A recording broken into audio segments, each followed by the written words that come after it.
Hi, welcome back to my garden. During the week, I read a fascinating article entitled The Grandmaster Diet. And in the article, they shared some astonishing facts, one of which is, for example, a chess grandmaster, top chess grandmaster, will typically burn up in the region of 900 calories in 2 hours of play, which is, if you're not familiar with calories, approximately how many Roger Federer might have burnt up during an hour of tennis.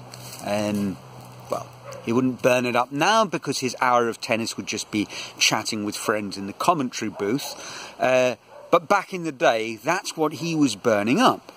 Now, I haven't taken leave of my senses, and I'm not going to suggest that if you're in need of serious weight loss, take up chess. Because obviously the critical thing here is that these were top grandmasters they were studying. And the reason they're using up all these calories, burning up all this energy, is because of the immense focus, concentration and stress they're under during a top flight game. And stress has physiological effects. Their blood pressure increases, their breathing rate goes through the roof, all sorts of stuff like that. I'll add a link to the article in the description because it really is quite astonishing stuff. But I'm telling you this as a way of a sort of a lead into an interesting insight, because this fact kind of explains why we are so reluctant to do things like study.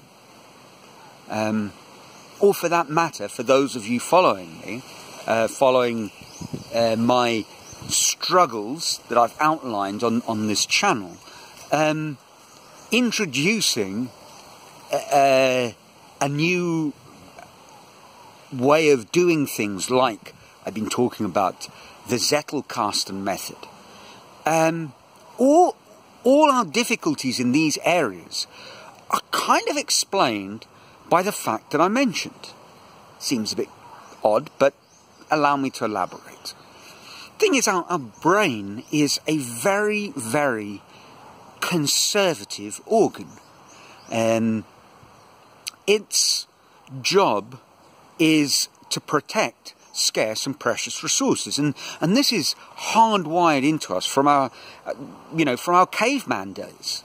So thinking, which burns up all this energy, the brain is reluctant to embark upon lightly, just as it would be reluctant to sprint after some kind of wild animal back in the day, when that's what our ancestors did. Because doing these things used up lots of energy. To have energy required food, and food was a scarce, very scarce, hard to come by resource. So we protect it. We protect our energy reserves. And I found this quite liberating, actually, this insight. Not liberating, obviously, in the sense that, right, so I don't need to do these difficult things anymore. Not that way, but rather that I don't need to feel guilty about my reluctance, my sort of innate laziness, let's put it that way. Because actually, we're all like that, to a greater or lesser degree. And our laziness is really a sort of hangover from our prehistoric ancestors, and their sort of necessity of protecting, preserving energy reserves. And there's no getting away from the fact that using our brains is going to place great demands on our system. If, of course, and this is the key rider that comes out of that article, obviously, if it involves, prolonged, intense focus. deep concentration, an element of stress. So the sort of conditions that occur when we're in a learning phase, a sort of pre-flow deliberate practice exercise, feels difficult because it is. We're burning up calories, we're concentrating hard, and that's energy intensive. So in that sense, it is very liberating that you don't need to feel guilty about that, but you do need to deal with it. And how do we deal with it? And here's a couple of ways, that I don't think will strike you as all that revolutionary. Certainly things that I've discussed before on this channel, but they're important ideas that bear repeating. The one way we overcome that is through motivation. Rather like our caveman ancestors would, when that fight-flight instinct kicked in, they would have the sort of energy surge to do extraordinary physical things. With extreme extrinsic motivation, we can find the energy to do all sorts of fantastic intellectual feats.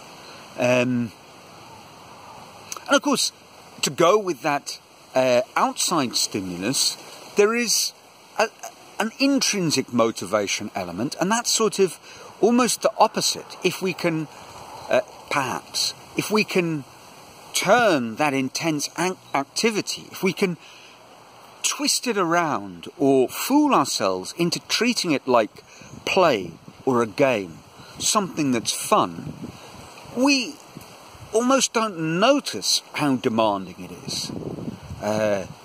In a way, if we can make what is difficult become a game, the unpalatable becomes quite tasty. It's, I've never been a parent, I've never had to feed children vegetables, little children. It's the sort of Brussels sprout on the end of a fork being turned into an aeroplane kind of game.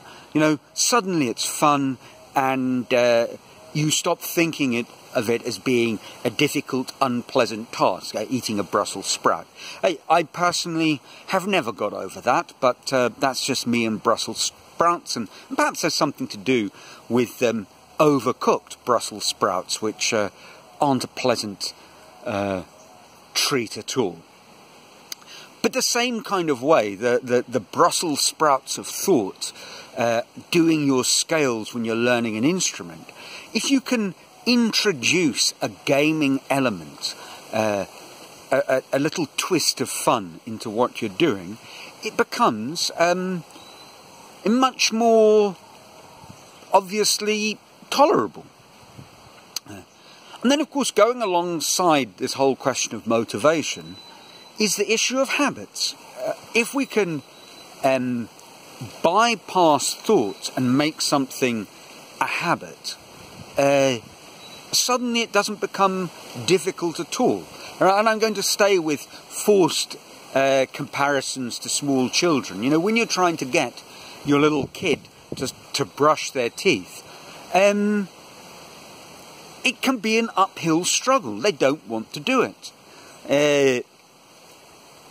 I suppose because it just seems like a senseless waste of time and a pointless use of their energy, which is, while seemingly boundless, they would like to extend to bouncing up and down on their bed, pretending it's a trampoline or that they're flying, rather than brushing their teeth.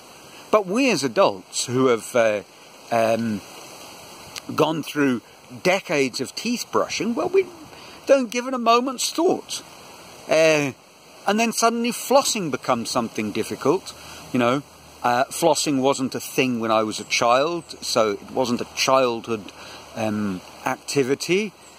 So you have to build in the habit. And once you have built in the habit, it kind of kicks out of being something that requires conscious thought and something for which you have to overcome internal resistance. And obviously, deep concentration and hard work is not exactly comparable to flossing your teeth. But the same kind of principle applies. And I've noticed this with my sculpture. Now in the mornings, settling down to work has become a sort of ever-improving early start. As the goalposts keep on moving back, forward. I'm not sure which way one should be saying this.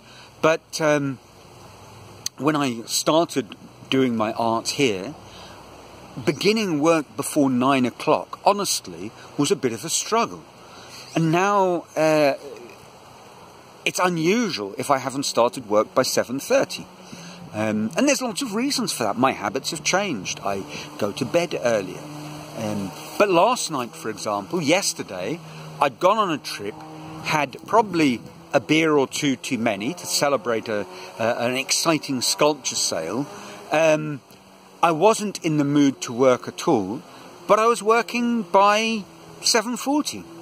And quickly, all those sort of feelings, physical and otherwise, of lethargy, dropped away as I settled into work, because it's become a habit. And that, of course, is the difficulty when you introduce something that seemingly requires very small tasks, such as the Zettelkasten method. You know, writing one little note, which I still haven't done, is not difficult, is not energy intensive.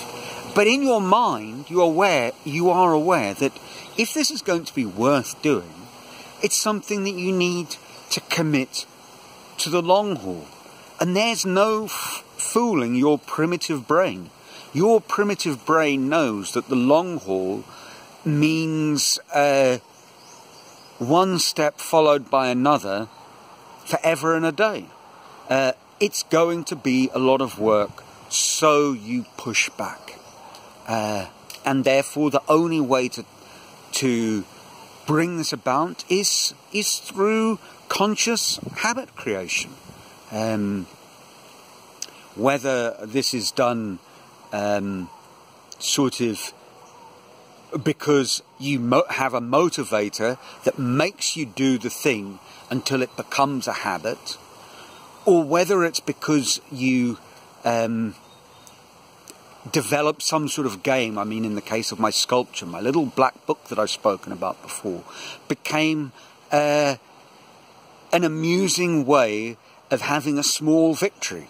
Just writing the hours of my work became success in itself. Or simply constructing a habit around a daily routine.